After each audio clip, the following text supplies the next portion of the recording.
Greetings, family, friends, and survivors. So Dad, what kind of wood is that? That is ash. And ash is a hardwood? Yes, it is. That's vertical grain there. Yep. It's pretty dense wood. Yeah, it's not quite as dense as oak, but pretty much the same. So Dad, they fell this tree about 1.5 miles from here down on a creek. On a creek property. I think the creek was probably 100 yards away from this.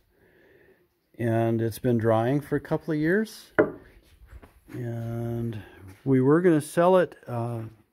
This stuff goes for $3,500 to $1,000, but it's hard to sell in our local market. There is a couple of wholesalers around that we've talked to before that we've sold some hardwood to, but we really needed some really stout deck boards for the truck. And this is the superstructure. Dad drew all this up on the drawing board, and those are the supports for the arch. And the loading arch sits back over here when it's parked, and it comes all the way over here and almost touches the ground, so you can grab pine logs right off the ground and then winch them right onto the truck. And the winch sits up there on top. And there's a welded nut on this bolt. This has got a diagonal support that goes up here, because when you're tugging hard with a winch, you're going to need diagonals there. But those also are removable so that we can roll logs off.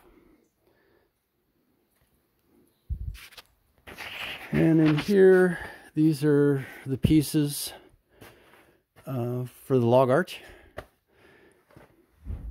And that's all pre-drilled, pre-cut, ready to go. All the little pieces are made. Next thing to do is do a mock-up to make sure it fits before we weld it hard and fast and fish plate it. It's going to have a lot of gusseting. And then there's even some outriggers that go on those stanchions. And I'm doing a little whole hog repair. I've had a bad gear and a bad arbor, and trying to mix some parts together to make it work. So this is the winch, 12,000 pound winch here, and I think that's going to be more than enough, and we'll be able to get a double purchase too if we need to. And then most of the time, so you don't have to put a choker on the log and then fight to get the choker unhooked, we just use the log tongs, and that'll grab a 40-inch log. So if we have something bigger than that, we'll probably have to use a choker.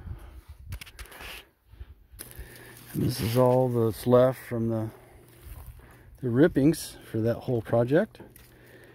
And Dad fixed all that up and put it in boxes, and that's for cooking in the wood stove. Mixing hardwood with softwood to get the temperatures just right is how we roll. And it looks like I need to get the mower up here, don't I? Yes. Stuff's jumping right out of the ground. Wow. I mowed this a little while back. It keeps raining. If it stops raining, well, there's a reason why Oregon's green, huh? Yes. Just pop back there, it's over 4 feet tall. 4 foot tall grass, yeah. That's gonna be fun. Right back in there, actually there's 5 massive madrones. There's one right in there that's, yeah, it's short of 6 feet in diameter, and it's silver. It's better than knit. And I'm gonna see if I can get the boys to go after that. I think it's a dangerous one to fall. Once it's on the ground, I think they can bust it up and it's ready to burn. If it's not rotten by now. I've been meaning to get it for a few years, but it's up a skid road up on the mountain. See what we can do. All right, folks, have a blessed day.